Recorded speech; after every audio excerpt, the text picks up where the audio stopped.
Assalamualaikum warahmatullahi wabarakatuh. Apa kabar sahabat Al-Fatah yang dimuliakan Allah?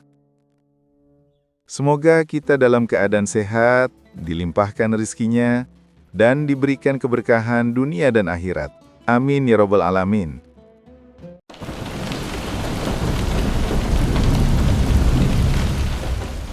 Suatu hari, Baginda Raja sedang dalam suasana hati yang muram.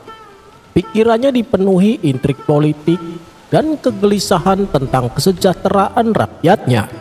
Untuk mengusir penat, ia memanggil Abu Nawas, penyair cerdik yang selalu punya cara unik untuk menghibur. "Wahai Abu Nawas," ujar Baginda Raja, "aku sedang memikirkan nasib rakyatku, terutama mereka yang hidup serba kekurangan. Bisakah kau jelaskan padaku apa sebenarnya kenikmatan orang miskin itu?" tanya Baginda Raja. Abu Nawas tersenyum tipis. "Ampun tuanku Baginda Raja, kenikmatan itu bukan hanya milik orang berpunya.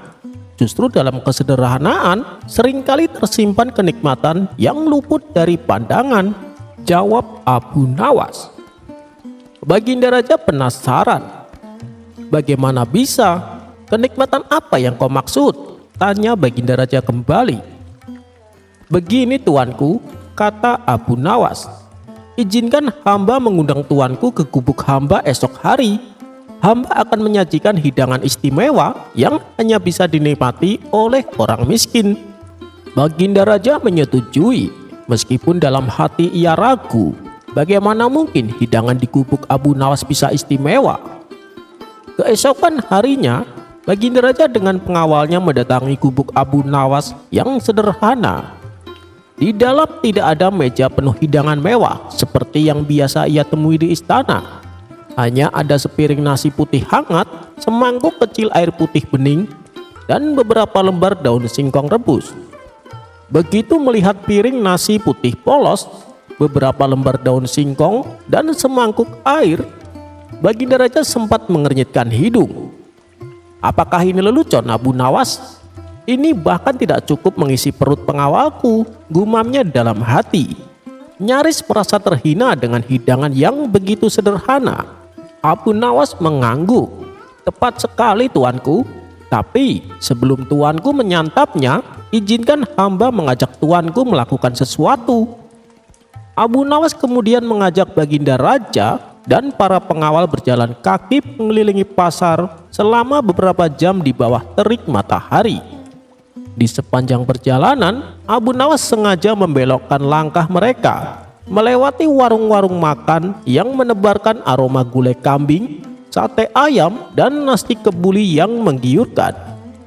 Baginda Raja tanpa sadar menelan ludah, mencium aroma lezat itu. Ia juga melihat orang-orang menyeruput es tebu dingin dengan wajah puas, membuat tenggorokannya terasa semakin kering. Mereka berjalan tanpa henti, melewati kerumunan orang, mencium berbagai aroma masakan, namun tidak diperbolehkan singgah untuk makan atau minum. Perut Baginda Raja mulai terasa perih dan tenggorokannya kering. Setelah berkeliling cukup lama, Abu Nawas membawa mereka kembali ke gubuk. Begitu masuk, ia mempersilahkan Baginda Raja duduk. "Nah, sekarang tuanku, silahkan nikmati hidangan istimewa ini," kata Abu Nawas sambil menunjuk nasi putih, daun singkong, dan air bening tadi. Dengan perasaan lapar dan haus yang luar biasa, Baginda Raja tanpa ragu menyendok nasi putih itu, melahap daun singkong rebus, dan meneguk air hingga tandas.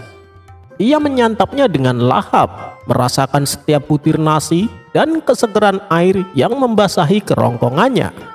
Setelah selesai makan, Baginda Raja menghela napas panjang, merasa kenyang dan puas. "Abu Nawas," katanya dengan suara serak, "aku punya juru masak terbaik di seluruh Baghdad. Bahan makanan termahal dari berbagai negeri. Namun, tak pernah sekalipun aku merasakan sepiring nasi selegit ini atau air sesegar ini. Mengapa bisa begitu?" tanya Baginda Raja. Abu Nawas tersenyum penuh makna. "Itulah kenikmatan orang miskin tuanku, kenikmatan yang lahir dari kesederhanaan, dari rasa syukur atas apa yang ada, dan dari kerja keras yang menumbuhkan rasa lapar dan haus sejati. Orang miskin tidak perlu mencari nafsu makan yang hilang karena terlalu banyak pilihan. Mereka makan karena lapar, minum karena haus, dan setiap suap serta teguk adalah kenikmatan murni yang tak ternilai harganya. Itulah tuanku, jawab Abu Nawas lembut. Ketika perut kosong dan dahaga mencekik, setiap suap nasi dan setetes air menjadi anugerah yang luar biasa. Pikiran tuanku tidak terganggu oleh pilihan atau keinginan yang berlebihan, melainkan fokus pada kebutuhan dasar yang terpenuhi. Ini adalah kenikmatan yang lahir dari kehadiran penuh dalam momen sederhana, sesuatu yang seringkali luput dari orang-orang yang berlimpah, jelas Abu Nawas. Baginda Raja terdiam. Ia merenungkan perkataan Abu Nawas. Ia akhirnya memahami bahwa kebahagiaan dan kenikmatan sejati tidak selalu berasal dari kemewahan dan kelimpahan, melainkan dari penghargaan terhadap hal-hal kecil dan rasa syukur yang tulus. Sejak hari itu, pandangan Baginda Raja terhadap rakyatnya berubah drastis. Ia tak lagi hanya melihat mereka sebagai angka, melainkan sebagai manusia yang mampu menemukan kebahagiaan dalam hal-hal sederhana.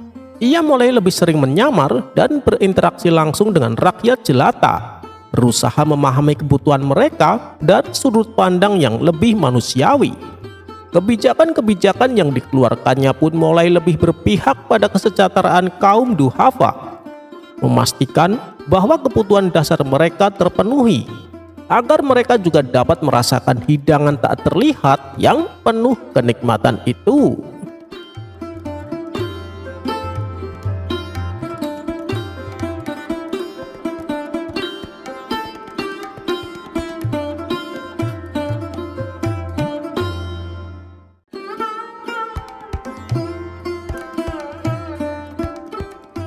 Di suatu pagi yang cerah, Abu Nawas mengisi waktunya dengan berjalan-jalan keliling pasar.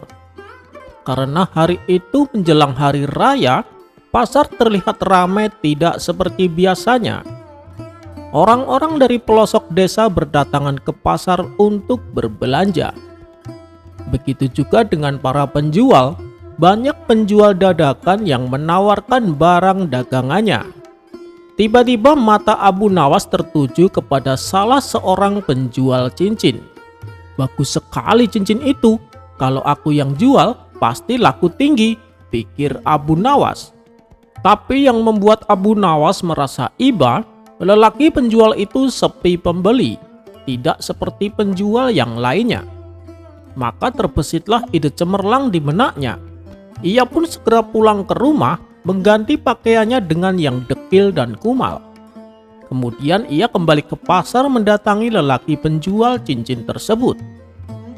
Abu Nawas melakukan hal itu agar bisa membeli cincin tersebut dengan harga yang murah. "Tuan, berapa cincin ini?" tanya Abu Nawas. 50 dinar, jawab si penjual. "Duh, mahal sekali tuan, aku tak punya uang segitu," ujar Abu Nawas. Melihat penampilan Abu Nawas seperti gembel, lelaki penjual itu pun tak tega.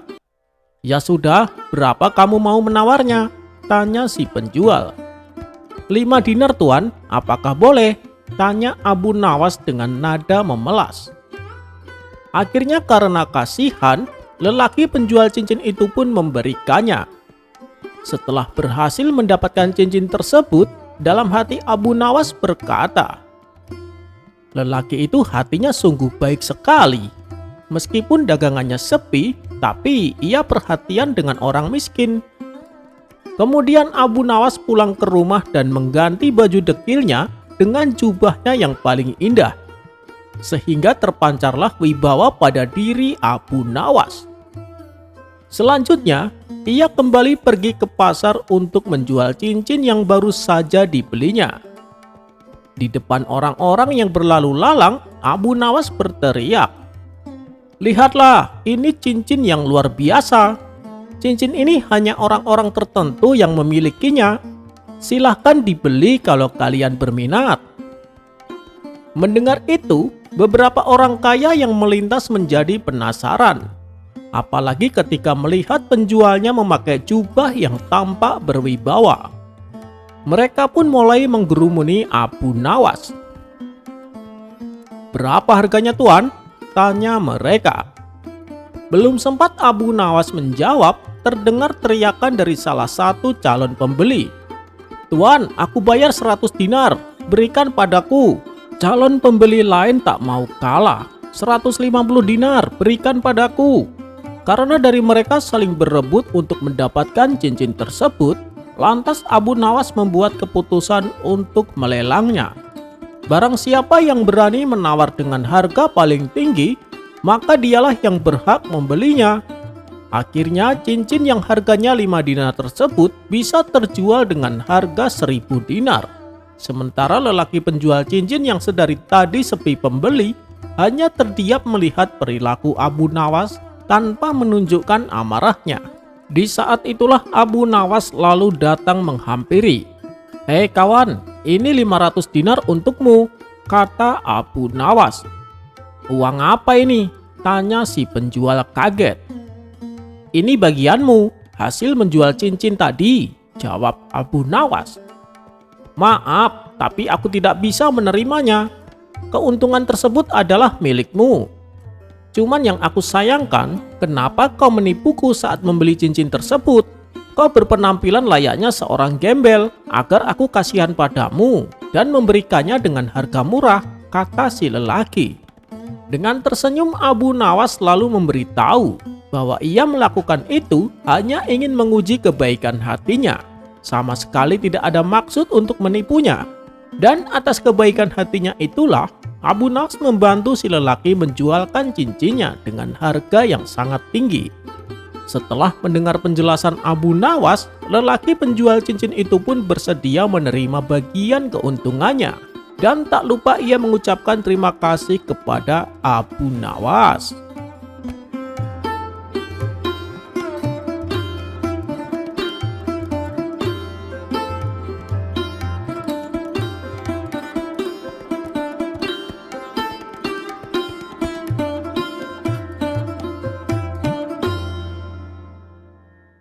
Seperti kita ketahui, Baginda Raja suka sekali menguji kecerdasan Abu Nawas.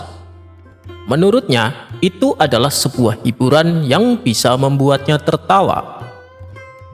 Oleh karena itulah, Baginda Raja tak henti-hentinya mengerjai Abu Nawas. Dan pada kisah kali ini, Abu Nawas disuruh menebak 2 gentong air, di mana masing-masing gentong diisi dengan air yang berbeda. Yang satu berisi air panas, sedangkan satunya lagi berisi air dingin. Kisah ini bermula ketika Baginda Raja merasakan jenuh di dalam istana. Guna menghilangkan rasa bosan dan jenuhnya, ia pun kemudian menyuruh beberapa pengawal untuk memanggil Abu Nawas ke istana. Singkat cerita, datanglah Abu Nawas menghadap Baginda Raja. "Wahai Abu Nawas, aku ada tantangan untukmu. Kalau kau bisa menebaknya dengan benar, maka kau akan mendapatkan hadiah. Tapi kalau kau salah, kau akan dihukum. Apakah kamu berani menerima tantangan ini?" tanya Baginda Raja. "Siap Paduka yang mulia, hamba terima tantangan Paduka," jawab Abu Nawas. "Bagus, di depanmu itu ada 2 gentong air besar yang berisi air. Manakah di antara kedua gentong itu yang berisi air panas dan mana yang berisi air dingin? Tapi kamu tidak boleh menyentuh untuk menebaknya," tutur Baginda Raja. "Sebelum saya menebaknya, izinkan saya minta 1 permintaan," ucap Abu Nawas. "Baik, apa permintaanmu?" tanya Baginda Raja. Kemudian Abu Nawas meminta dihadirkan 2 ekor keledai di hadapannya. Lalu ia meminta kepada pelayan istana menyiram masing-masing keledai dengan air dari gentong yang berbeda. Setelah itu Abu Nawas memukul 2 keledai tersebut tepat di bagian yang kena siraman air. Keledai pertama langsung meringkik kesakitan dan berusaha lari. Adapun keledai yang kedua hanya menggigil tanpa meringkik. Lantas Abu Nawas berkata kepada Baginda Raja, "Seperti yang Anda lihat, wahai Paduka, dari reaksi kedua keledai ini, saya tahu mana yang air panas dan mana yang air dingin." Melihat kecerdikan Abu Nawas dalam memecahkan tantangannya, Baginda Raja pun tertawa. "Tapi masih ada satu tantangan lagi, Abu Nawas. Kau lihat di kandang kecil itu? Di dalamnya ada 2 ekor anak itik. Manakah dari keduanya yang jantan dan mana pula yang betina?" tanya Baginda Raja. "Itu mudah saja, Paduka yang mulia," jawab Abu Nawas merasa yakin. Kemudian Abu Nawas mengambil kedua itik tersebut dan ditaruhnya di kolam istana. Melihat kedua anak itik itu berenang, Abu Nawas langsung menebaknya. Anak itik yang jantan ada di belakang, sedangkan yang di depan adalah anak itik betina, kata Abu Nawas. "Bagaimana kau bisa menyimpulkan hal itu?" tanya Baginda Raja penasaran. "Begini, Paduka yang mulia, kalau ada hewan jantan dan betina bertemu, siapa yang akan mengejar dan siapa yang akan dikejar?" kata Abu Nawas balik bertanya. "Tentu saja yang dikejar betina dan yang mengejar adalah jantan," jawab Baginda Raja. Lagi-lagi Baginda Raja dibuat terpukau atas kecerdikan Abu Nawas. Abu Nawas pun akhirnya dapat hadiah berpundi-pundi dari Baginda Raja.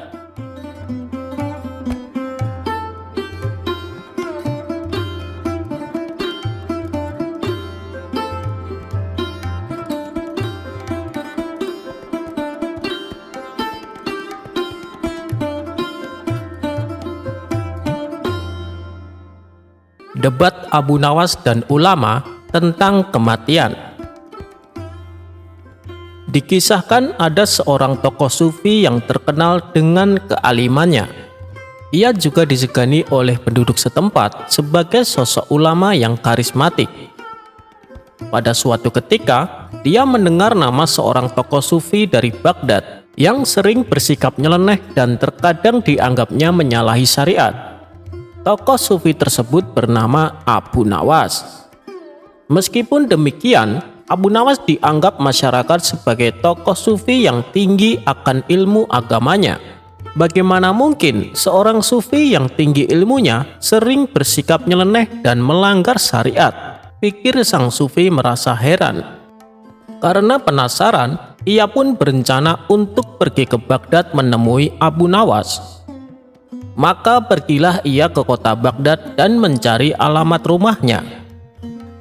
Setelah bertanya kepada beberapa warga, akhirnya sampailah ia di kediaman Abu Nawas. Kebetulan saat itu Abu Nawas tengah duduk santai di depan rumahnya. "Assalamualaikum, apakah Anda yang bernama Abu Nawas?" tanya sang sufi. "Benar, saya Abu Nawas. Lalu Anda siapa dan dari mana Anda? Karena sepertinya Anda bukan orang sini," ujar Abu Nawas. "Saya memang bukan orang sini. Saya ini musafir dari negeri seberang," balasnya. Abu Nawas pun segera mempersilahkan masuk dan mengajaknya duduk di ruang tamu. "Kalau boleh tahu, ada keperluan apa Tuan mencariku?" tanya Abu Nawas lagi. "Saya akan tanya beberapa hal kepada Anda. Apakah Anda keberatan?" kata sang sufi balik bertanya. "Oh, tentu saja tidak. Apa yang ingin Anda tanyakan?" ucap Abu Nawas mempersilahkan. Awalnya, sang sufi ini mengajak berdiskusi tentang ilmu agama, mulai dari hukum fikih sampai ilmu ketauhidan. Mendengar cara bicara dan pengetahuannya, barulah Abu Nawas menyadari bahwa tamu yang dihadapannya adalah seorang ulama berilmu tinggi. "Wahai Abu Nawas, saya dengar Anda adalah seorang tokoh sufi yang katanya berwawasan luas tentang agama. Tapi saya juga dengar Anda sering bersikap nyeleneh dan terkadang menyalahi syariat," kata sang sufi. Abu Nawas hanya tersenyum mendengar perkataan tamunya tersebut. "Lalu apa yang membuat Anda risau? Bukankah tiap orang berhak dengan pendapatnya?" balas Abu Nawas. "Tentu saja boleh, tapi ada batas-batasnya, Abu Nawas. Kalau Anda tidak menguasai suatu perkara, akan lebih bijak bila memilih diam, tutur sang sufi. Jadi tujuan Anda datang kemari hanya untuk menceramai saya dan menegur saya, tanya Abu Nawas. Tujuan saya ke sini untuk menyambung silaturahmi sesama muslim dan saling mengingatkan manakala saudara muslimnya bersikap salah, jawab sang sufi. Lalu, apa yang akan kau dapatkan dari perbuatanmu itu? Tanya Abu Nawas kembali. Tentunya ini bernilai ibadah Abu Nawas. Insya Allah dengan banyak ibadah kita akan masuk surga, jawab sang sufi. Kamu tidak akan masuk surga, balas Abu Nawas. Kenapa kau katakan itu? Bukankah manusia yang rajin beribadah seperti sholat, puasa, dan zikir akan masuk surga? Tanya sang sufi. Ya, tetapi tidak akan masuk surga, jawab Abu Nawas enteng. Kenapa kau berkata demikian? Oh iya, saya tahu, pasti kamu akan berkata bahwa manusia akan masuk surga bukan karena ibadahnya, melainkan karena rahmat dari Allah, betul kan? Tapi, untuk mendapatkan rahmat dari Allah, kita harus menjalankan perintahnya dan menjauhi larangannya, seperti menjalankan sholat, puasa, dan zikir, tutur sang sufi lagi. Tidak juga, itu juga belum membuatmu masuk surga, jawab Abu Nawas. Mendengar hal itu, sang sufi mulai emosi.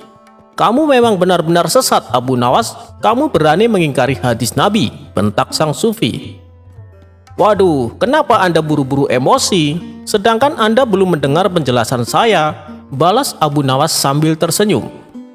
Baik, coba kau jelaskan. Kalau memang dengan rajin beribadah dan mendapatkan rahmat Allah, kau anggap tidak bisa masuk surga. Lalu perbuatan apa yang bisa membuat seseorang masuk surga? Tanya sang sufi menahan emosi. Jadi begini, Anda harus mati terlebih dahulu. Tanpa kematian, mana mungkin manusia bisa masuk surga, kata Abu Nawas menjelaskan. Mendengar penjelasan tersebut, sang sufi pun langsung menjadi malu. Hal itu sama sekali tak terpikirkan olehnya. Tak ingin menahan rasa malu berkepanjangan, sang sufi lalu mohon diri untuk pamit pulang.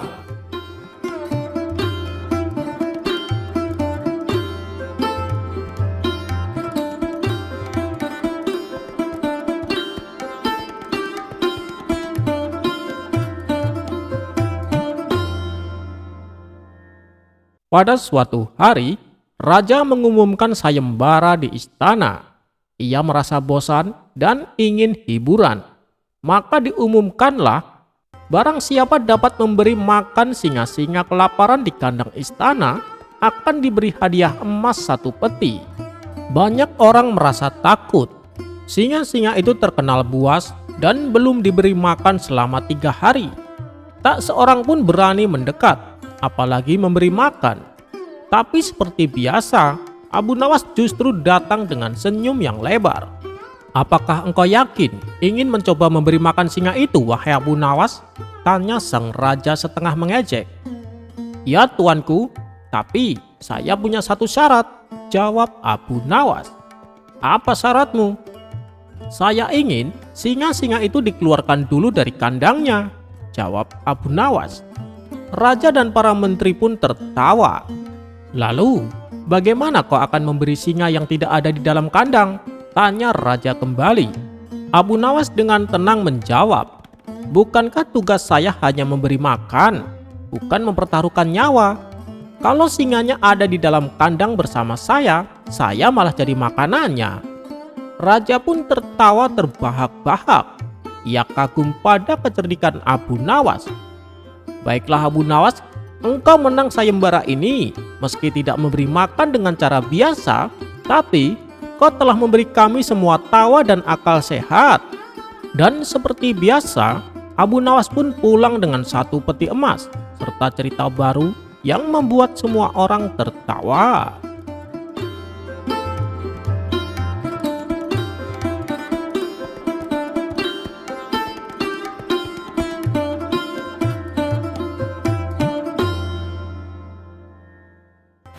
Diceritakan ada seorang pemuda yang hampir setiap harinya ia habiskan untuk mabuk-mabukan.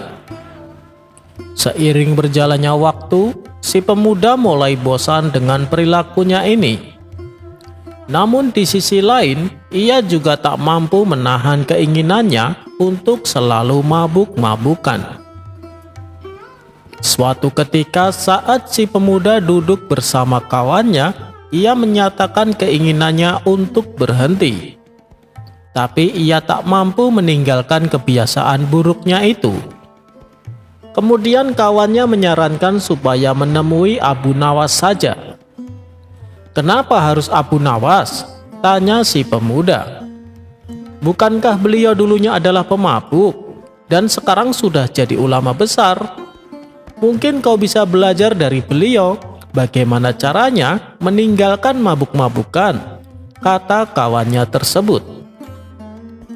Atas saran dari kawannya, maka pergilah si pemuda mendatangi Abu Nawas. Setelah bertemu Abu Nawas dan mengadukan masalahnya, si pemuda disuruh untuk menginap di rumah Abu Nawas selama 1 bulan lamanya.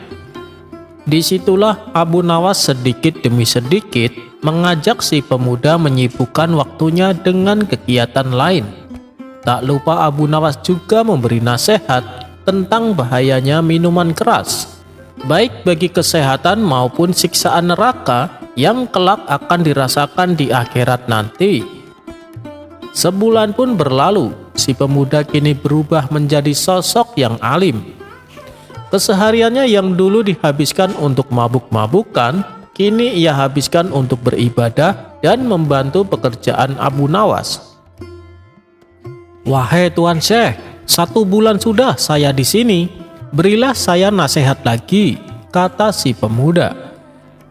"Sekarang pulanglah dan belilah 1 botol minuman arak, lalu bawa pulang ke rumahmu," tutur Abu Nawas.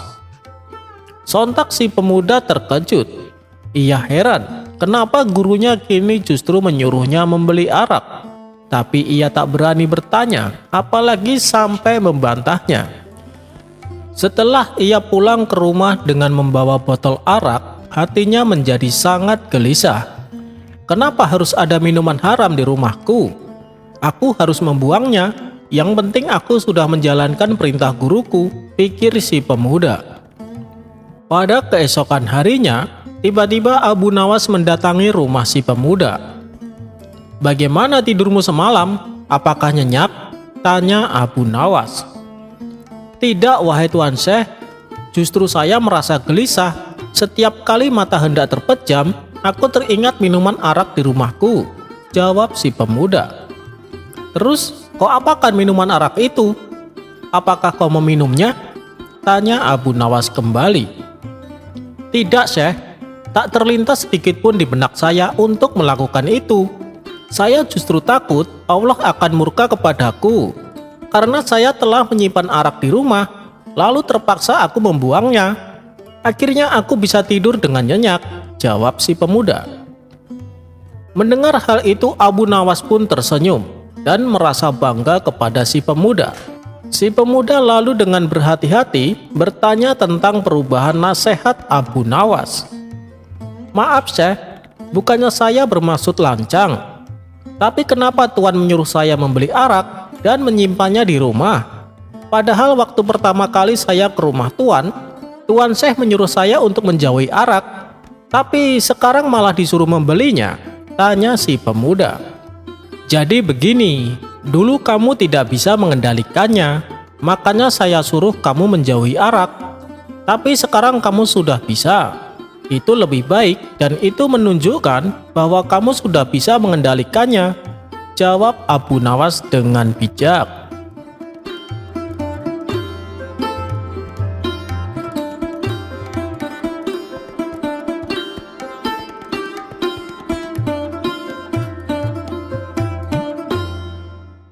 Sepandai-pandainya tupai melompat, pada akhirnya akan jatuh juga.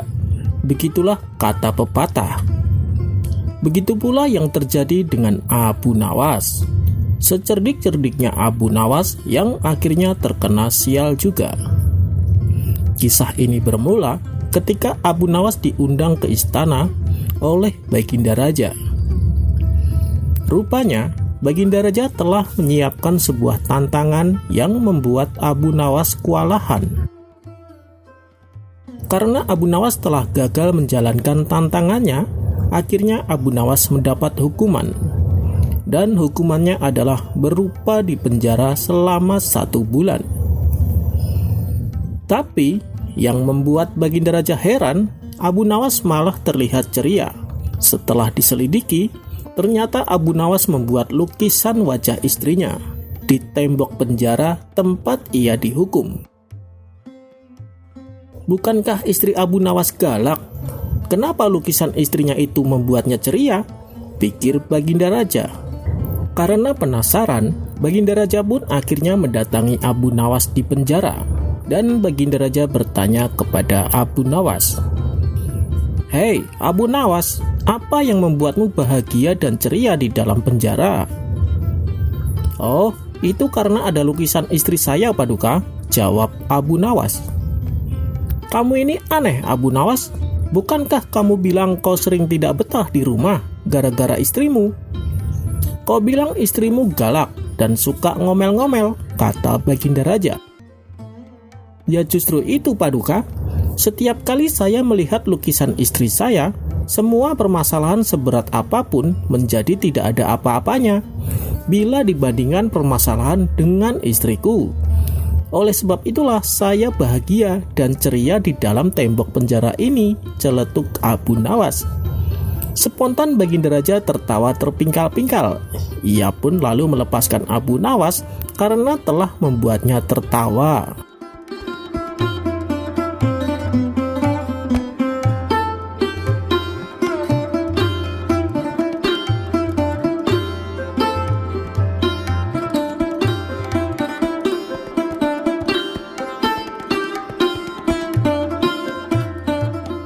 Pada suatu hari, Abu Nawas dipanggil untuk menghadap raja di istana. Kemudian oleh raja diberikan 2 ekor kambing, yang satu kurus dan yang satu gemuk. Kemudian raja berkata, "Wahai Abu Nawas, ini ada 2 ekor kambing. Gembalakanlah olehmu. Aku beri waktu 40 hari. Ketika sampai waktunya, engkau bawa kembali kedua ekor kambing tersebut. Keduanya harus sama-sama gemuk. Jangan ada lagi kambing yang kurus ini." "Daulat tuanku, bagaimana caranya agar kedua kambing ini sama-sama gemuk?" tanya Abu Nawas. "Carilah caranya sendiri, wahai Abu Nawas. Kalau berhasil seperti yang aku perintahkan, akan aku beri hadiah untukmu 1 kilo emas. Dan kalau tidak berhasil, engkau akan aku gantung di alun-alun istana." "Gawat sekali ini, bisa mati di tiang gantungan aku," pikir Abu Nawas. Tiada tempat untuk menceritakan masalahnya. Berat sekali titah raja kali ini. Ketika Abu Nawas tengah berpikir, raja kembali bertanya, "Bagaimana? Apakah engkau mengerti, wahai Abu Nawas?" "Daulat tuanku, hamba mengerti. Insya Allah akan hamba kerjakan seperti perintah tuanku raja. Allah akan mengabulkan hajat tuan raja tersebut. Sebelum itu, ada hal yang ingin hamba minta pada tuan raja. Berilah hamba 2 orang untuk membantu hamba mengembalakan kambing tersebut pagi dan sore," jawab Abu Nawas. "Baiklah, aku kabulkan permintaanmu," jawab Baginda Raja. 2 orang pembantu diberikan oleh raja kepada Abu Nawas. Kemudian ia berpamitan kepada raja. 2 ekor kambing raja diperintahkan untuk dihela oleh 2 orang pembantu yang diberikan raja.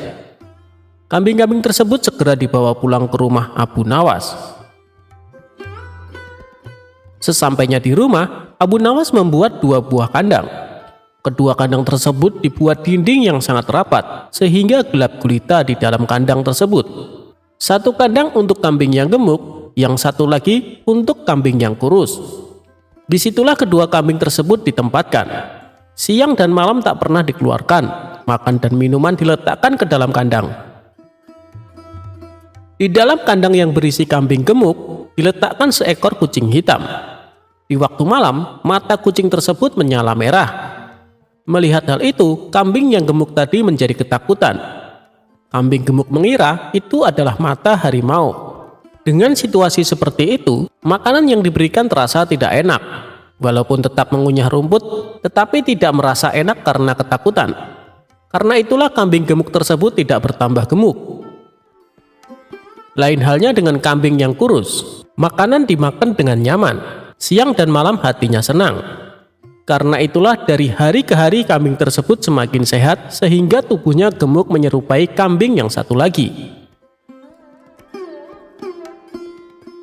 Singkat cerita, ketika telah sampai waktunya 40 hari, dibawalah kedua kambing tersebut ke istana raja.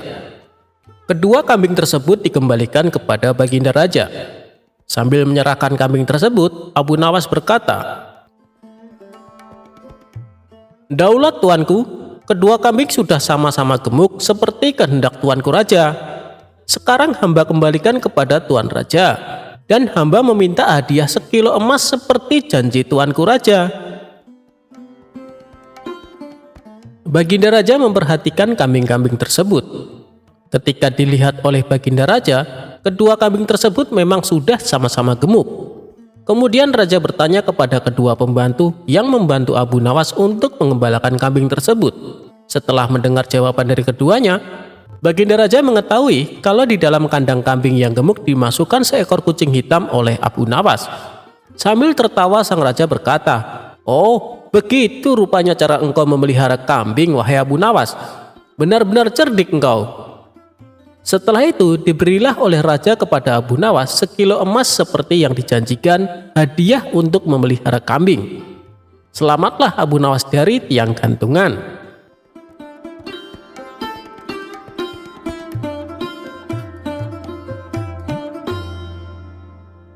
Cerita Abu Nawas mengangkat masjid.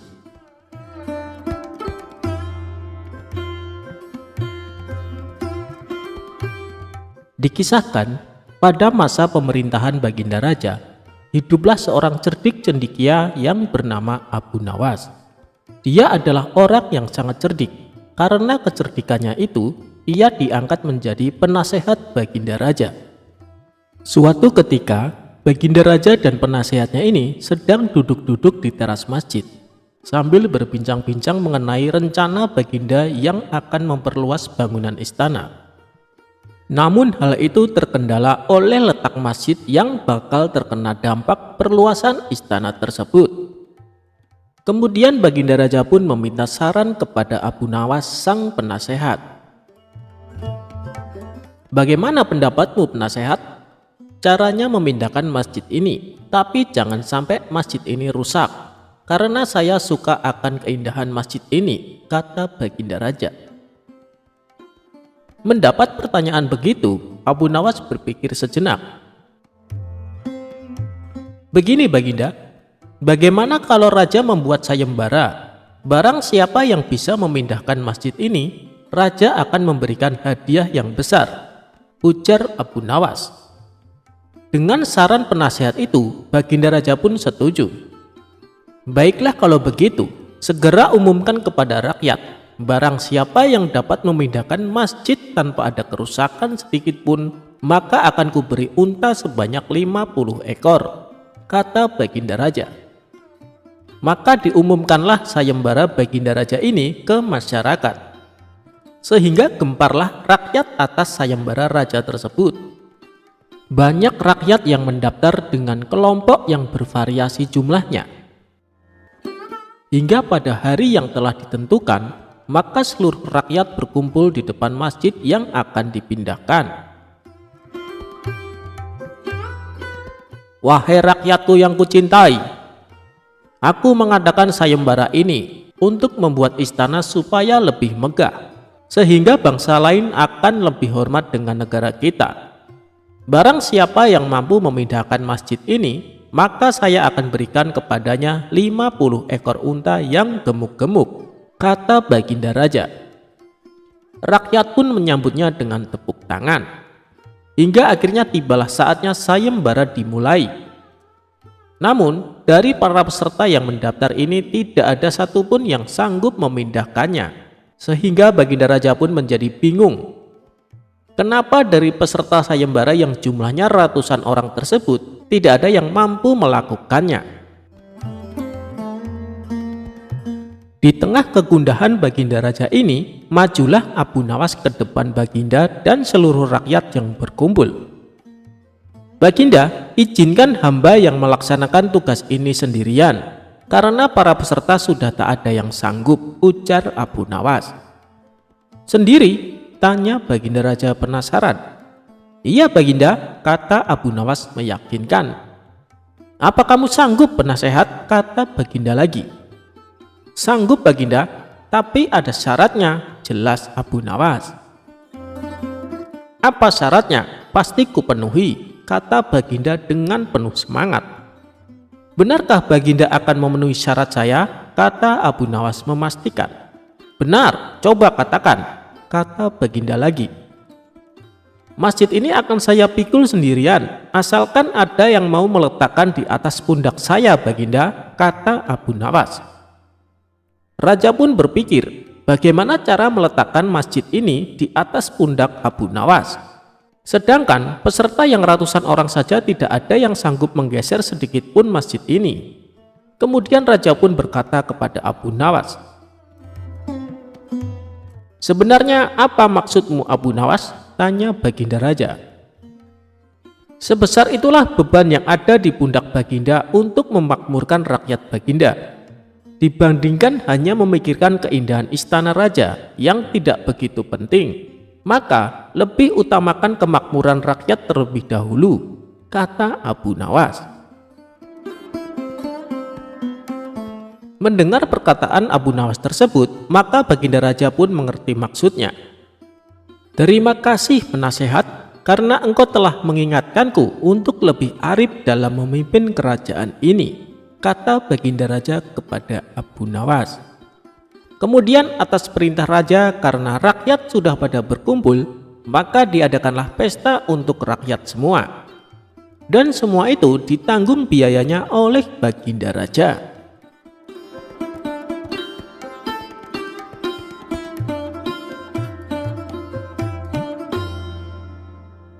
Anak gembala yang bikin emosi.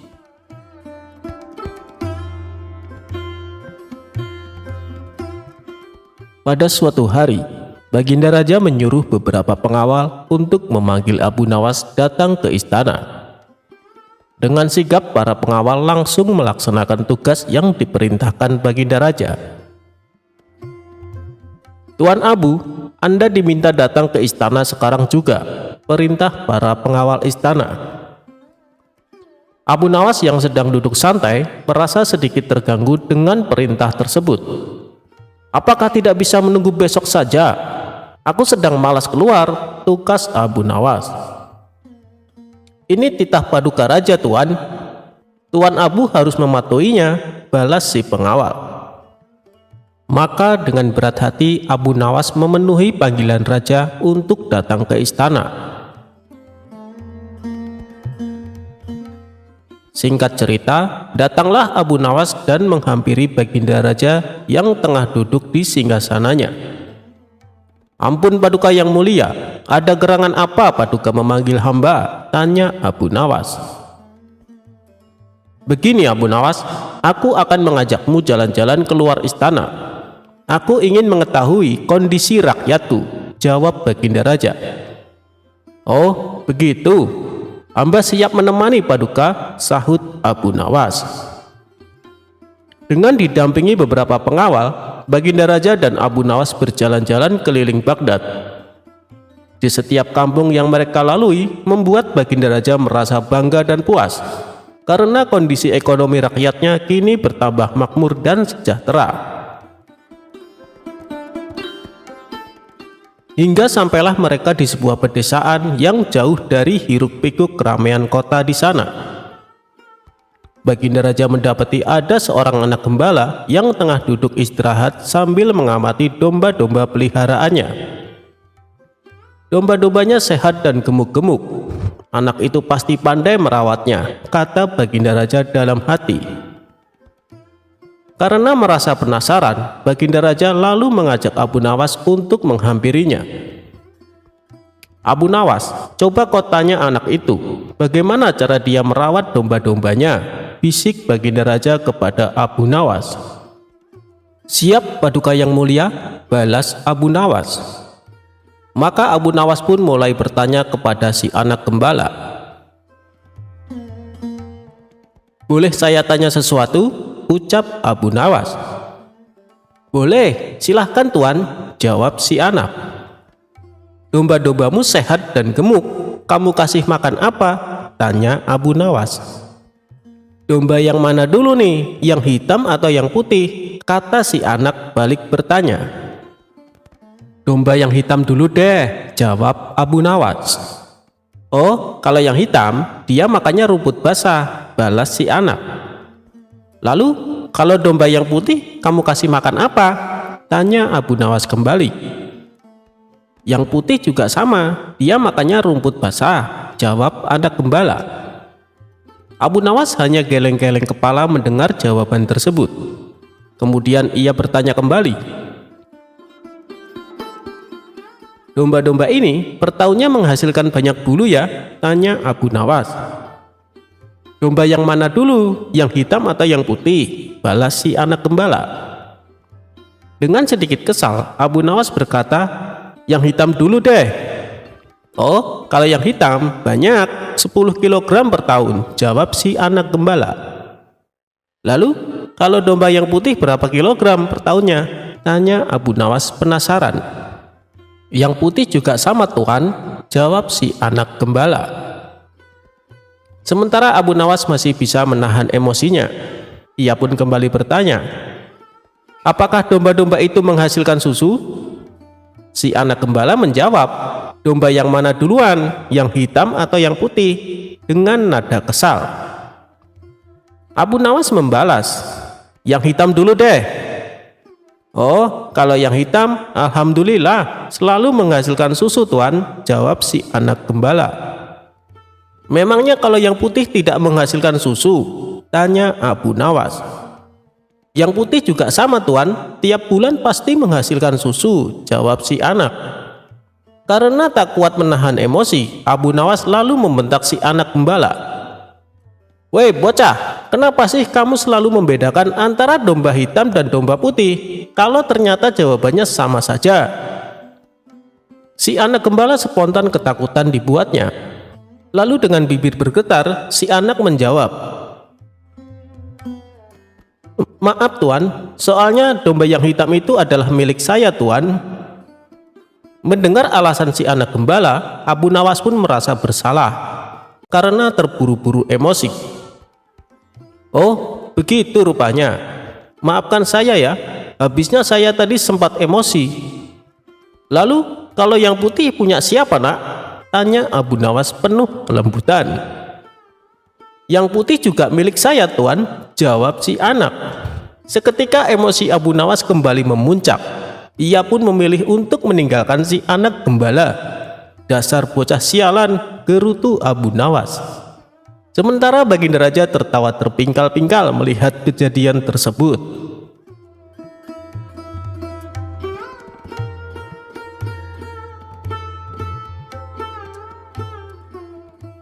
Abu Nawas membajak sawah dari dalam penjara.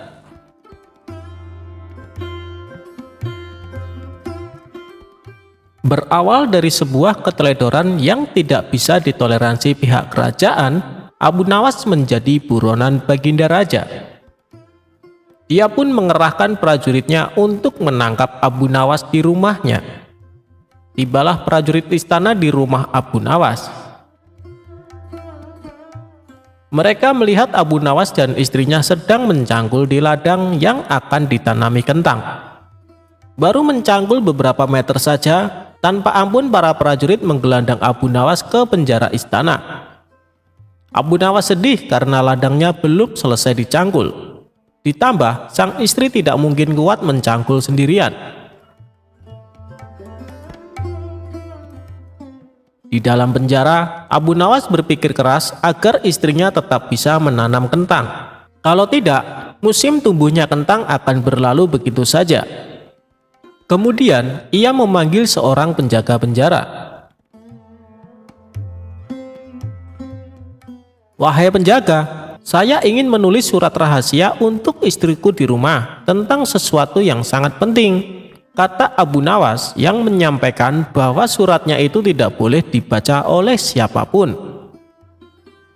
Si penjaga penjara tersebut langsung melaporkan keinginan Abu Nawas kepada Baginda Raja. Baginda Raja menyetujuinya.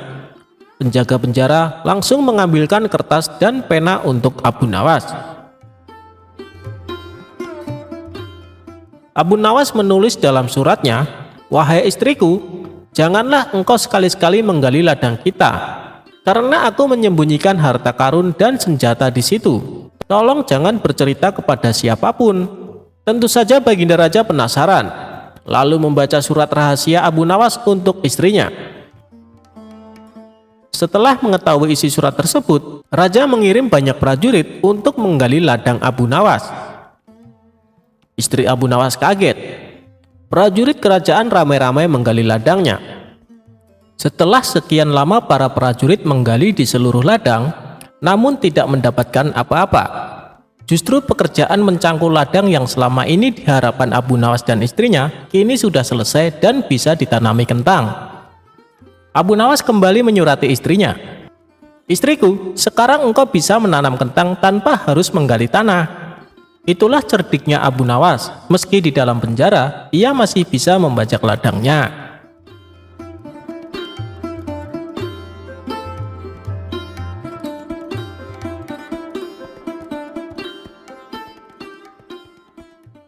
Abu Nawas memenangkan lomba berburu. Suatu hari yang cerah, Baginda Raja dan para pengawalnya meninggalkan istana untuk berburu. Namun di tengah perjalanan, salah satu pejabat kerajaan yang bernama Abu Jahil menyusul dengan terengah-engah di atas kudanya. "Baginda, Baginda, hamba mau mengusulkan sesuatu," kata Abu Jahil sambil mendekati sang raja. "Apa usulmu, wahai Abu Jahil?" tanya Baginda Raja. "Agar acara berburu ini lebih menarik dan disaksikan banyak penduduk, bagaimana kalau kita sayembarakan saja?" ujar Abu Jahil dengan raut wajah serius. Baginda Raja terdiam sejenak dengan mengangguk-angguk. "Hamba ingin beradu ketangkasan dengan Abu Nawas, dan nanti pemenangnya akan mendapatkan sepundi uang emas. Tapi kalau kalah, hukumannya adalah dengan memandikan kuda-kuda istana selama 1 bulan, tutur Abu Jahil meyakinkan Baginda Raja. Akhirnya sang raja menyetujui usulan Abu Jahil tersebut. Hitung-hitung sayembara itu akan memberikan hiburan kepadanya, maka dipanggillah Abu Nawas untuk menghadap kepadanya. Abu Nawas pun segera menghadap Baginda Raja. Ia diberi petunjuk panjang lebar oleh Baginda Raja. Pada awalnya, Abu Nawas menolak sayembara tersebut karena ia tahu bahwa semua ini adalah akal licik dari Abu Jahil yang ingin menyingkirkan dari istana. Tapi Baginda Raja memaksa dan Abu Nawas tidak bisa menolaknya. Abu Nawas berpikir sejenak. Ia tahu kalau Abu Jahil sekarang diangkat menjadi pejabat istana. Ia pasti mengerahkan semua anak buahnya untuk menyumbang seekor binatang buruannya di hutan nanti. Namun karena kecerdikannya, Abu Nawas tersenyum riang. Abu Jahil yang melihat perubahan raut muka Abu Nawas menjadi penasaran dibuatnya. Mana mungkin Abu Nawas bisa mengalahkan dirinya kali ini, pikir Abu Jahil dalam hati. Akhirnya, Baginda mengiring mereka ke tengah alun-alun istana. Raja dan seluruh rakyat menunggu siapa yang akan menjadi pemenang dalam lomba berburu. Terompet tanda mulai adu ketangkasan pun telah ditiup. Abu Jahil segera memacu kudanya secepat kilat menuju hutan belantara. Anehnya, Abu Nawas justru sebaliknya. Ia dengan santai menaiki kudanya, sehingga para penonton banyak yang berteriak.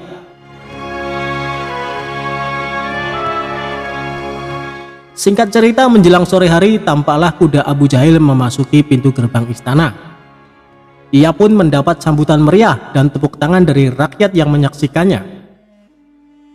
Di sisi kanan dan kiri kuda Abu Jahil tampak puluhan hewan yang mati terpanah. Abu Jahil dengan senyum bangga memperlihatkan semua binatang buruannya di tengah lapangan.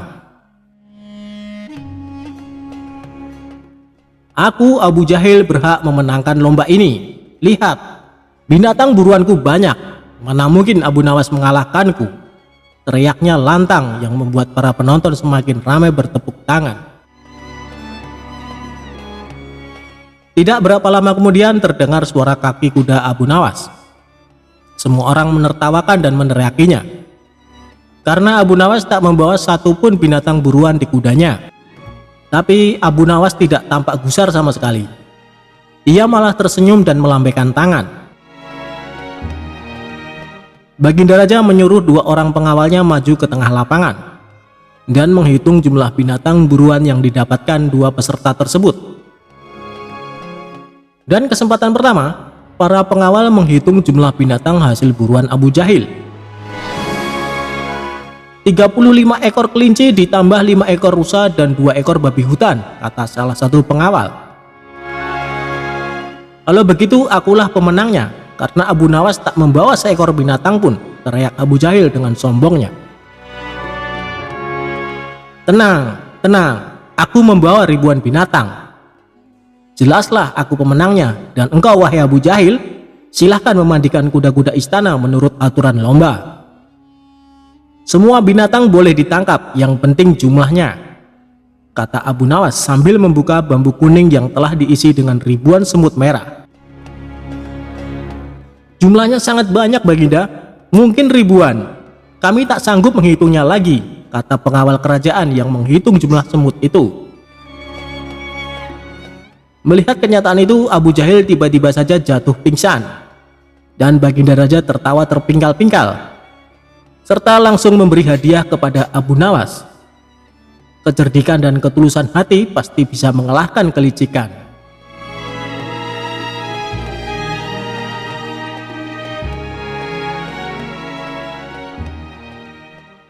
Tuan Hakim mengaku kalah cerdas dengan Abu Nawas. Abu Nawas suatu hari sedang melihat-lihat kebunnya yang sudah lama tidak terurus. Ketika asyik di dalam kebun, tiba-tiba ada seseorang yang masuk. "Hei, ngapain kau masuk ke kebunku?" ujar seseorang lelaki yang dijuluki Tuan Tanah kepada Abu Nawas. Abu Nawas pun kaget dan langsung membantahnya. "Apa? Ini kebun milikku tahu, kau jangan mengaku-ngaku," ucapnya. Tapi si Tuan Tanah sangat kekeh. Dia mengatakan kebun tersebut miliknya. Begitu juga dengan Abu Nawas. Keributan pun tidak bisa dihindari. Keduanya sama-sama tidak mau mengalah. Dikarenakan pada zaman itu tidak ada yang namanya sertifikat tanah, jadi Abu Nawas tak mempunyai bukti yang kuat atas kepemilikan kebun tersebut.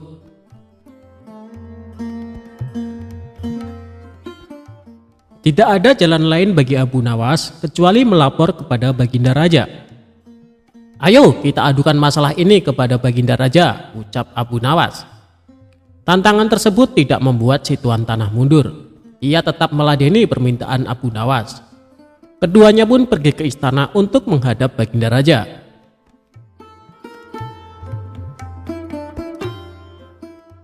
Abu Nawas pun mengadu, "Wahai Paduka yang mulia, hamba mempunyai kebun di suatu daerah, tapi tiba-tiba dia mengaku-ngaku kalau kebun tersebut miliknya," kata Abu Nawas. "Ini masalah rumit Abu Nawas. Supaya masalahnya bisa diputus secara adil, maka meski ditangani hakim yang bijaksana," ujar Baginda Raja angkat tangan. "Saya setuju Baginda Raja," balas Abu Nawas. Tapi yang menjadi persoalannya adalah siapa yang bisa menjadi hakimnya, sebab ini bukan perkara mudah. Biasanya kalau ada urusan ruwet seperti ini, Abu Nawaslah solusinya. Tapi kini justru dia sendiri yang mempunyai perkara. Jadi harus dicari hakim yang selevel dengan Abu Nawas untuk menangani kasus ini. Baginda Raja akhirnya mendapat hakim yang paling baik reputasinya di kota Baghdad. Hakim ini terkenal cerdas dan berwibawa. Orang-orang yang perkaranya ditangani olehnya selalu puas dengan hasil keputusannya. Baginda Raja yakin hakim ini pasti akan memutuskan perkara dengan seadil-adilnya. Maka pada hari yang sudah ditentukan, sidang pun dilakukan di salah satu ruang istana. Dalam sidang itu, selain pihak yang bersengketa, Hadir juga Baginda Raja. Rupanya ingin tahu siapa sesungguhnya yang mengaku-ngaku dan menjadi biang kerok masalah ini. Baginda Raja yakin kalau klaim Abu Nawas atas kebunnya tidak mengada-ngada. Tetapi sangat sulit bagi dirinya untuk begitu saja memenangkan Abu Nawas sebelum sidang dimulai.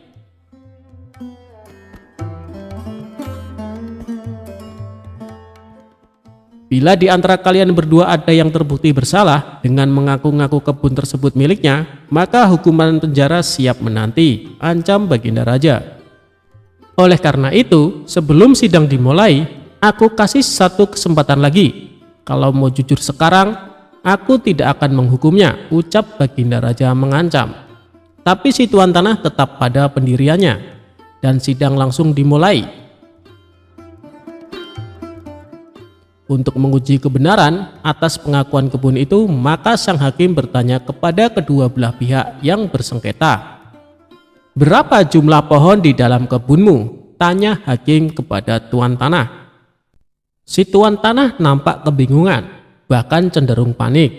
Sedangkan Abu Nawas terlihat lebih tenang, padahal dia sendiri tidak tahu jumlah pohon yang ada di kebunnya, karena tak pernah menghitungnya. Lagi pula siapa yang sudi menghitung pohon di kebun?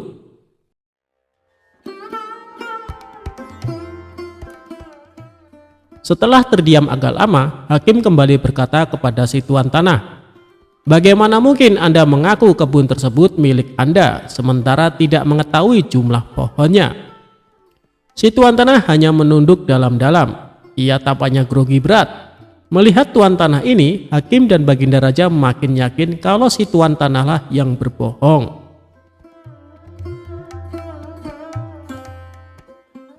Kemudian pertanyaan tadi juga diajukan oleh hakim kepada Abu Nawas.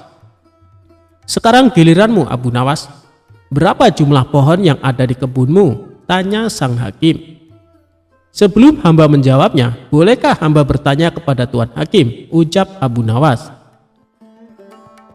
"Silahkan Abu Nawas," jawab hakim. "Berapa lama Anda menempati rumah Anda?" tanya Abu Nawas. "Kira-kira sejak beberapa tahun yang lalu." "Memangnya kenapa Abu Nawas?" tanya balik tuan hakim keheranan. "Tidak, hamba cuma mau bertanya, berapa jumlah genting yang ada di rumah Anda?" tanya Abu Nawas lagi. Hakim tersebut langsung gelagapan dengan pertanyaan Abu Nawas. Ia tidak bisa menjawabnya. Lalu sang hakim mengumumkan keputusan persidangan kali ini. Kebenaran ada di pihak Abu Nawas. "Dan kau tuan tanah karena telah berbohong maka akan dihukum penjara," ujar sang hakim lalu mengetok palu dan persidangan selesai.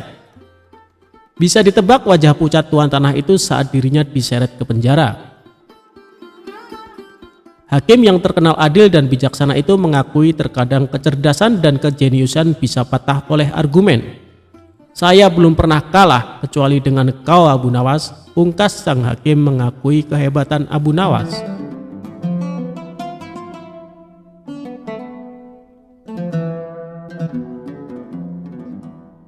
Abu Nawas dan nelayan. Pada suatu hari, di majelis tempat Abu Nawas mengajar, murid-muridnya tampak serius mendengarkan nasihat yang disampaikan oleh Abu Nawas. "Janganlah di antara kalian sampai berbuat zalim kepada siapapun, karena perbuatan tersebut nantinya justru akan membuat kita celaka," tutur Abu Nawas. Kemudian Abu Nawas menceritakan sebuah kisah tentang seorang raja zalim dengan seorang nelayan. Suatu hari si nelayan pergi ke laut untuk mencari ikan. Namun beberapa kali melemparkan jaringnya, tak ada satu ikan pun yang tertangkap. Akhirnya pada hari itu si nelayan pulang tanpa membawa hasil. Sementara anak-anaknya terus menangis semalaman karena menahan rasa lapar. Esok paginya dengan berdoa sepenuh hati kepada Allah, si nelayan kembali mencari ikan di laut. Lalu Allah mentakdirkan sebuah ikan besar terperangkap dalam jaringnya. Betapa bahagianya hati si nelayan, ia tak henti-hentinya memuji syukur kepada Allah. Si nelayan kemudian mengambil ikan tersebut untuk dibawa pulang. Saat dalam perjalanan, ia berpapasan dengan rombongan kerajaan. Melihat ikan yang dibawa nelayan cukup besar, sang raja merasa takjub dan ingin memilikinya. "Hei nelayan, dari mana kau dapatkan ikan sebesar itu?" tanya sang raja. "Saya mencarinya di laut, Paduka," jawab si nelayan. "Berikan ikan itu padaku," perintah sang raja. "Jangan, Paduka, ikan ini akan aku jual untuk makan anak-anakku," balas si nelayan. "Kau berani menolak permintaanku, maka kau akan saya hukum mati," ancam sang raja. Si nelayan berulang kali memohon agar ikannya jangan diambil. Akan tetapi sang raja tidak peduli. Ia merampasnya secara paksa dan dibawanya ke istana. Si nelayan pun hanya bisa pasrah. Ia menangis seraya berdoa, "Ya Allah, Engkau telah memperlihatkanku kekuatan orang zolim ini kepada kelemahanku. Maka perlihatkanlah kekuatan-Mu padanya." Sementara sang raja yang sudah kembali ke istana tak sabar untuk menyantap ikan besar milik si nelayan. Ia pun mengambil ikan tersebut dan memberikannya kepada pelayan istana. Tiba-tiba ikan itu berputar dan menggigit jari sang raja hingga membuatnya kesakitan. Akibat gigitan ikan, sang raja tak dapat tidur semalaman. Ia menanggung rasa sakit yang nyeri.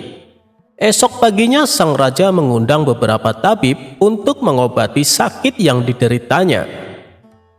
Namun dari sekian banyak tabib yang datang, tak ada satupun yang mampu menyembuhkannya. Akhirnya ada salah satu tabib yang ahli menyarankan supaya jari sang raja dipotong saja. Menurut sang tabib yang ahli ini, jari sang raja sudah terkena racun. Kalau tidak segera dipotong, dikhawatirkan racun tersebut akan menjalar sampai ke lengan atas. Tapi meskipun jarinya sudah terpotong, sang raja masih merasa kesakitan. "Paduka yang mulia, sepertinya racun ikan sudah menjalar. Paduka harus segera memotong lengan Paduka," kata sang tabib. "Tapi apa tidak ada cara yang lain?" tanya sang raja. "Kalau dibiarkan, racun tersebut akan menjalar ke tubuh Paduka, dan itu bisa mengancam nyawa Paduka," jawab sang tabib. Maka dengan berat hati sang raja memotong lengan tangannya. Akan tetapi tak ada perubahan atas kondisi sang raja. Ia masih saja merasa sakit yang amat sangat. Melihat kondisi yang aneh dialami sang raja, membuat sang tabib merasa heran. Harusnya Paduka sudah tidak merasakan sakit, tapi kenapa masih belum sembuh juga, pikir sang tabib. Kemudian dengan berhati-hati sang tabib bertanya, "Maaf Paduka yang mulia, kejadian yang dialami Paduka sungguh tidak wajar. Kalau boleh hamba tahu, dari mana Paduka mendapatkan ikan tersebut?" Sang raja pun menceritakan bahwa ikan yang didapat hasil dari merampas seorang nelayan. Mendengar hal itu, sang tabib lalu menyarankan kepada sang raja, "Lebih baik Paduka pergi dan cari dia dan minta maaflah padanya, agar ia menghalalkan ikan yang Paduka rampas.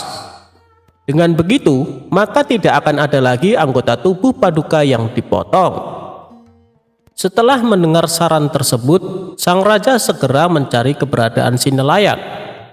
Dengan bantuan para pejabat dan pengawal istana, akhirnya rumah si nelayan berhasil ditemukan. Sang raja pun langsung menemuinya untuk meminta maaf dan meminta agar diikhlaskan ikan yang telah ia rampas. Dengan hati yang tulus, nelayan itu memaafkannya. Sejak saat itu, sakit yang dialami sang raja berangsur-angsur sembuh, meskipun ia harus kehilangan salah satu tangannya. Dan untuk menebus kesalahannya, kebutuhan ekonomi keluarga si nelayan dijamin sepenuhnya oleh sang raja. Sang raja pun berjanji tidak akan pernah lagi berbuat zalim kepada rakyatnya. Setelah selesai menceritakan kisah raja zalim dan seorang nelayan, Abu Nawas menutupnya dengan sebuah nasihat. Itulah kenapa kita dilarang berbuat zalim kepada siapapun. Karena pada akhirnya justru kita yang akan menderita, tutur Abu Nawas kepada murid-muridnya.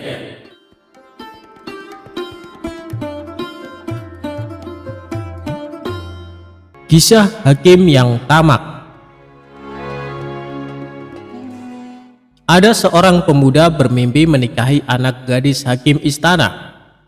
Pemuda itu bermimpi memberikan seluruh hartanya sebagai maharnya. Hakim mengetahui hal itu, maka ia pun pergi ke rumah pemuda tersebut. "Benarkah kau bermimpi menikah dengan putriku?" tanya hakim. "Iya, benar.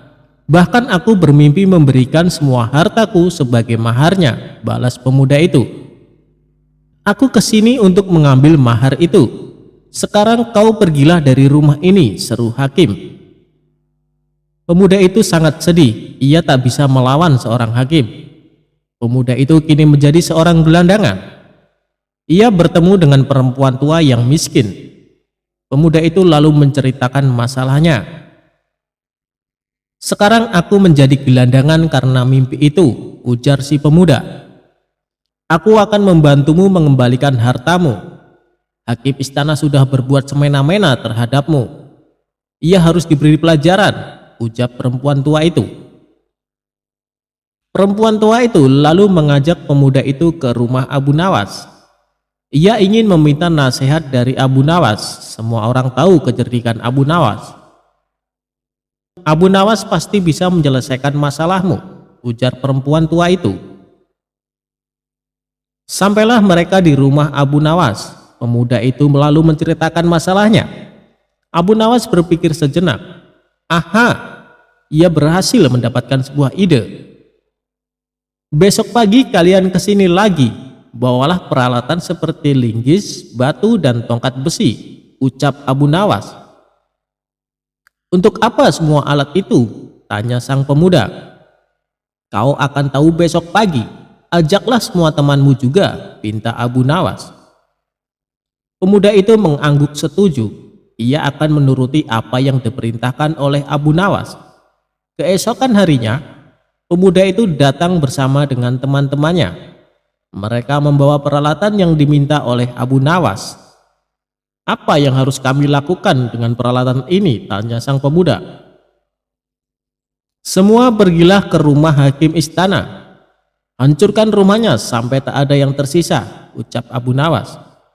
"Tapi bagaimana jika hakim istana marah?" balas pemuda itu.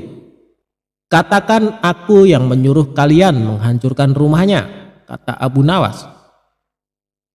Mereka pun pergi ke rumah hakim istana. Tanpa banyak bicara, mereka langsung menghancurkan rumah hakim istana. Rumah hakim sudah hampir hancur, dan si pemuda bersama teman-temannya terus saja menghancurkannya. Penduduk yang melihat tak dapat menghentikan semua itu.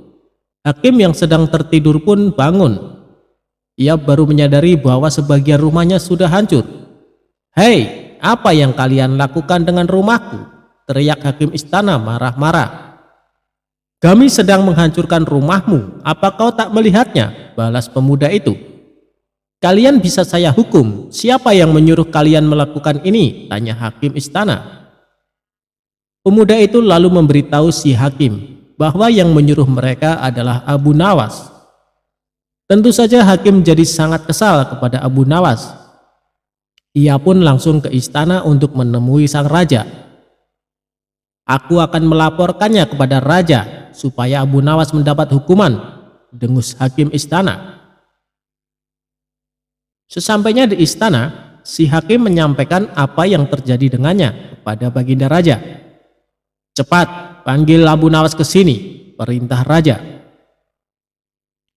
Beberapa prajurit pergi ke rumah Abu Nawas. Mereka menangkap Abu Nawas dan membawanya ke istana.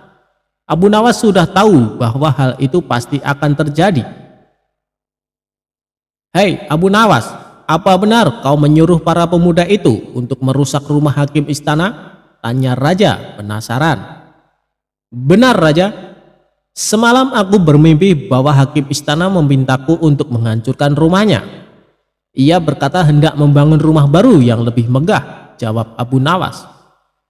Raja heran mendengar jawaban Abu Nawas. Mimpi adalah bunga tidur, tapi kenapa dia melaksanakannya dalam kehidupan nyata? Kamu sungguh salah besar, Abu Nawas, ujar raja. Bukankah hakim istana yang membuat peraturan seperti itu, ucap Abu Nawas. Ia lalu menyampaikan apa yang telah dilakukan hakim istana kepada si pemuda. Hakim istana telah merampas semua harta si pemuda, karena pemuda itu bermimpi memberikan mahar untuk menikah dengan anak hakim istana. Raja lalu memanggil pemuda itu dan menanyakan kebenarannya. Semua yang dikatakan Abu Nawas benar, Raja. Aku kehilangan semua hartaku karena itu. Kini aku menjadi seorang gelandangan, ucap si pemuda. Hakim istana terlihat pucat. Ia ketakutan dan kemudian mengakui perbuatannya. Raja pun memecat hakim istana. Selama ini ia telah salah memilih seorang hakim. Harta pemuda itu akhirnya dikembalikan. Abu Nawas sangat senang karena bisa menolong orang yang kesulitan.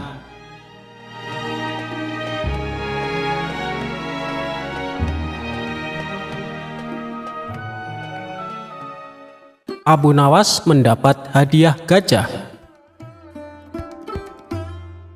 Kisah Abu Nawas kali ini tentang dia melawan raja yang sombong. Kisah bermula suatu hari Raja bengis dan kejam bernama Bedul menjajah seluruh negeri Asia Tengah. Dia dan ribuan pasukannya tidak segan-segan menghancurkan siapa saja yang berani melawan. Raja Bedul dan pasukannya berencana menyerang kota Baghdad, negeri tempat tinggal Abu Nawas. Hal ini membuat semua warga ketakutan, termasuk Abu Nawas sendiri. Sebab Raja Bedul dan pasukannya terkenal sadis dan kejam. Beberapa bulan kemudian, terdengar kabar bahwa Raja Bedul serta pasukannya akan memasuki kota Baghdad. Abu Nawas selaku orang yang ditokohkan di sana, segera mengajak masyarakat berkumpul di alun-alun. Lantas ia naik ke atas mimbar dan berpidato di depan khalayak ramai. Mari kita semua berdoa supaya pasukan Raja Bedul ditimpa musibah angin topan yang dahsyat sehingga mereka semua menjadi binasa, kata Abu Nawas. Semua warga yang kala itu berkumpul di alun-alun serentak menjawab amin dengan lantang. Tiba-tiba seorang pria berdiri dan bertanya kepada Abu Nawas, "Apakah engkau pernah melihat tentara Raja Bedul?" "Belum pernah, dan aku juga belum pernah melihatmu sebelumnya. Sepertinya kau bukan orang sini," jawab Abu Nawas. "Benar, aku memang bukan orang sini, karena aku adalah panglima tentara Raja Bedul," ujar orang itu. Sontak Abu Nawas terkejut. Begitu pula penduduk kota. Mereka tidak menyangka bahwa pasukan Raja Bedul sudah memasuki daerahnya. Tapi dengan tenang, Abu Nawas melanjutkan pidatonya. "Mari kita berdoa sekali lagi, kali ini untuk jenazah kita." Mendengar hal itu, membuat panglima tentara Raja Bedul menjadi heran. "Kenapa berdoa untuk jenazahmu sendiri? Dasar bodoh. Orang mati itu didoakan oleh orang yang hidup," ujarnya. "Tuan benar, tapi bukankah kami semua akan mati diserang pasukan Tuan? Sedangkan kami tidak tahu apakah akan ada di antara kami yang masih hidup untuk mendoakan jenazah kami. Jadi selagi kami masih hidup, kami berdoa untuk jenazah kami nanti," balas Abu Nawas. Panglima tentara Raja Bedul tertawa terpingkal-pingkal mendengar kelucuan Abu Nawas. Dia mengatakan bahwa dirinya dan pasukannya tidak akan menyerang negeri Abu Nawas, justru sebaliknya, akan memberikan hadiah seekor gajah. Para penduduk pun lega mendengarnya. Mereka berterima kasih kepada Abu Nawas karena telah menyelamatkan. Namun, permasalahan lain pun muncul. Kehadiran gajah tersebut membuat penduduk desa resah sebab memakan banyak hasil panen. Penduduk negeri pun mengadukan ini kepada Abu Nawas. "Bagaimana ini Abu Nawas? Apa yang harus kita lakukan? Kita tidak mungkin membunuh atau menjual gajah itu kan? Bisa-bisa panglima tentara Raja Bedul akan murka," tutur salah seorang warga.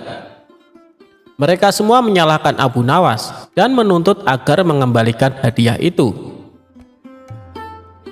Aku setuju dengan usul kalian, tapi dengan satu syarat. Kalian harus menemaniku saat menghadap sang panglima, ujar Abu Nawas.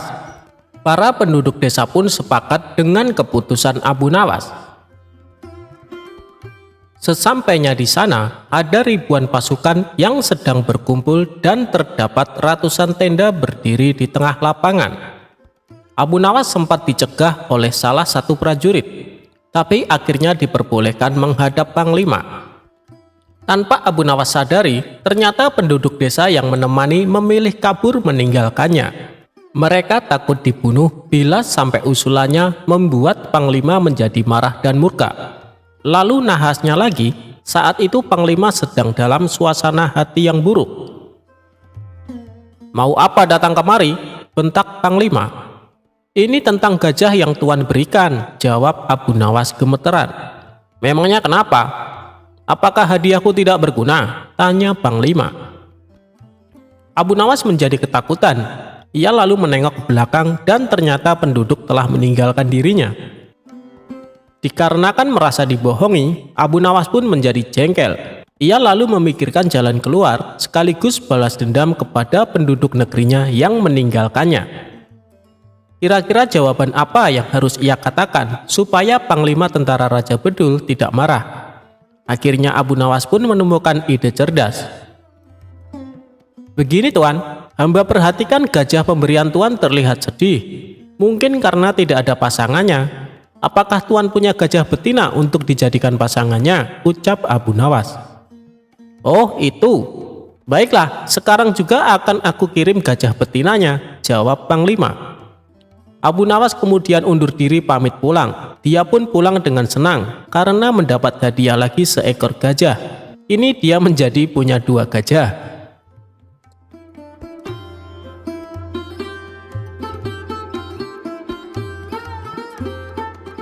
Kisah Abu Nawas menjual rajanya untuk dijadikan budak. Suatu hari Abu Nawas sangat kebingungan, bahkan ia hampir putus asa. Sudah 2 hari dapur tidak mengepul asap karena tidak ada lagi barang yang bisa ia jual. Satu-satunya jalan yang bisa dia ambil adalah menjual manusia untuk dijadikan budak. Sebenarnya jika Abu Nawas mau, dia bisa saja menjual teman-temannya. Namun ia tidak tega karena teman-temannya bukan orang kaya, melainkan orang miskin seperti dirinya. Jalan satu-satunya yang bisa dilakukan Abu Nawas adalah menjual manusia. Akhirnya Abu Nawas memutuskan sesuatu yang tidak biasa. Ia akan tetap menjual manusia untuk dijadikan budak oleh si pembelinya. Bukan menjual temannya, melainkan rajanya Harun al-Rasyid. Menurut Abu Nawas, hanya Baginda Raja yang pantas untuk dijual. Bukankah selama ini Baginda Raja selalu mempermainkan dirinya dan menyengsarakan pikirannya? Maka sudah sepantasnya bagi Abu Nawas untuk menyusahkan Baginda Raja.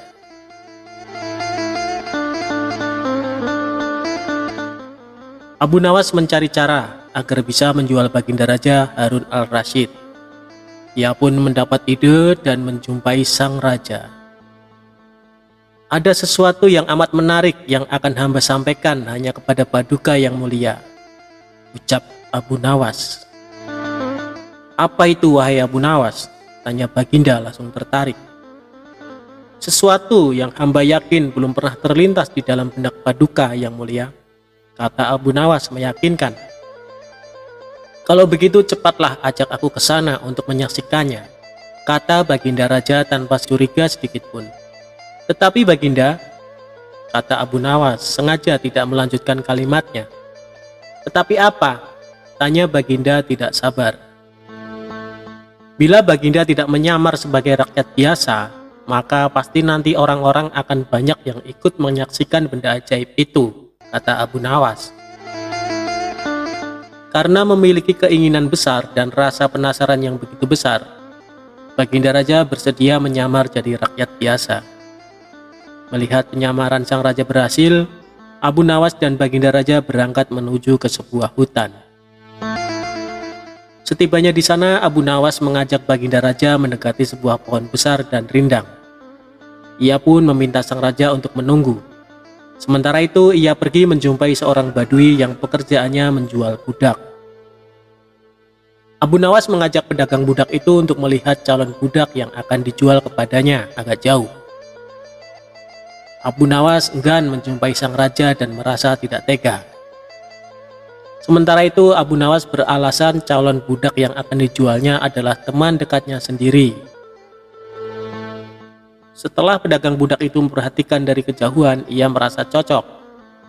Abu Nawas pun membuatkan surat kuasa yang menyatakan bahwa pedagang budak sekarang mempunyai hak penuh atas diri orang yang sedang duduk di bawah pohon rindang itu. Abu Nawas pergi begitu menerima beberapa keping uang emas dari pedagang budak. Baginda Raja masih menunggu Abu Nawas di bawah pohon rindang tersebut, sampai tibalah pedagang budak menghampiri dirinya. Baginda Raja merasa heran, mengapa Abu Nawas tidak juga muncul, dan mengapa ada orang lain selain dirinya dan Abu Nawas. "Siapa engkau?" tanya Baginda Raja kepada pedagang budak. "Aku adalah tuanmu sekarang," kata pedagang budak itu agak kasar. Tentu saja pedagang budak itu tidak mengenali Baginda Raja Harun al-Rasyid dalam pakaian yang amat sederhana. "Apa maksud perkataanmu tadi?" tanya Baginda Raja dengan wajah merah padam. "Abu Nawas telah menjual engkau kepadaku, dan inilah surat kuasa yang baru dibuatnya," kata pedagang budak dengan kasar. "Abu Nawas menjual diriku kepadamu?" kata Baginda makin murka. "Ya," bentak pedagang budak. "Tahukah engkau siapa aku ini sebenarnya?" tanya Baginda geram. "Tidak, dan itu tidak perlu," kata pedagang budak seenaknya. Lalu ia menyeret budak barunya ke belakang rumah. Sultan Harun al-Rasyid diberi parang dan diperintahkan untuk membelah kayu. Baginda Raja merasa heran dengan semua yang diperintahkan. Ia melihat begitu banyak tumpukan kayu di belakang rumah badui itu, sehingga memandangnya saja Sultan Harun al-Rasyid sudah merasa ngeri, apalagi harus mengerjakannya. "Ayo kerjakan," perintah si pedagang budak. Meski ia merasa kebingungan dengan semua, Sultan Harun al-Rasyid mencoba untuk melakukan perintah dari tuan barunya. Sultan Harun al-Rasyid secara perlahan memegang kayu dan mencoba membelahnya. Namun si badui melihat cara Sultan Harun al-Rasyid memegang parang merasa aneh. "Kau ini bagaimana? Bagian parang yang tumpul kau arahkan ke kayu. Sungguh bodoh sekali." Sultan Harun al-Rasyid mencoba membalik parang hingga bagian yang tajam terarah ke kayu. Ia mencoba membelah, namun tetap saja pekerjaannya terasa aneh dan kaku bagi si badui. "Oh, beginikah derita orang-orang miskin mencari sesuap nasi? Harus bekerja keras lebih dahulu. Wah, lama-lama aku tak tahan juga," gumam Sultan Harun al-Rasyid. Si badui menatap Sultan Harun al-Rasyid dengan pandangan heran, dan lama-lama menjadi marah. Ia merasa rugi barusan membeli budak yang bodoh. "Hei badui, cukup semua ini, aku tak tahan." "Kurang ajar, kau budakku, harus patuh kepadaku," kata badui itu sembari memukul sang raja. Tentu saja raja yang tak pernah diperlakukan kasar itu menjerit keras saat dipukul kayu. "Hei badui, aku adalah rajamu, Sultan Harun al-Rasyid," kata Baginda sambil menunjukkan tanda kerajaannya. Pedagang budak itu kaget dan mulai mengenal Baginda Raja. Ia pun langsung menjatuhkan diri sembari menyembah Baginda Raja. Sang raja mengampuni pedagang budak itu karena ia memang tidak tahu, tetapi kepada Abu Nawas Baginda Raja amat murka dan gemas. Ingin rasanya beliau meremas-remas tubuh Abu Nawas seperti telur.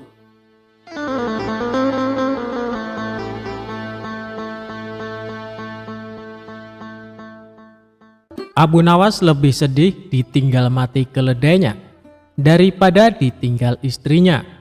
Begini alasannya.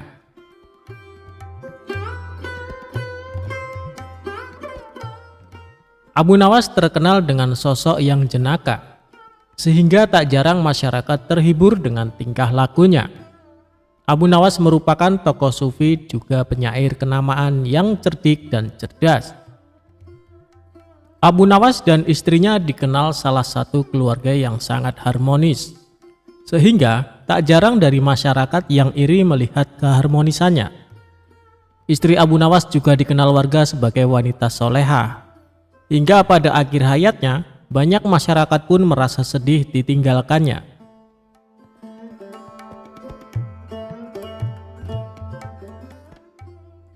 Dikisahkan pada suatu ketika, Abu Nawas ditinggal wafat istrinya. Semua warga yang mengenal kedua pasangan suami istri itu tak menyangka dan turut berduka cita. Saat itu orang-orang mengira kematian istrinya itu pasti akan membuat Abu Nawas sangat sedih. Namun ternyata sebaliknya.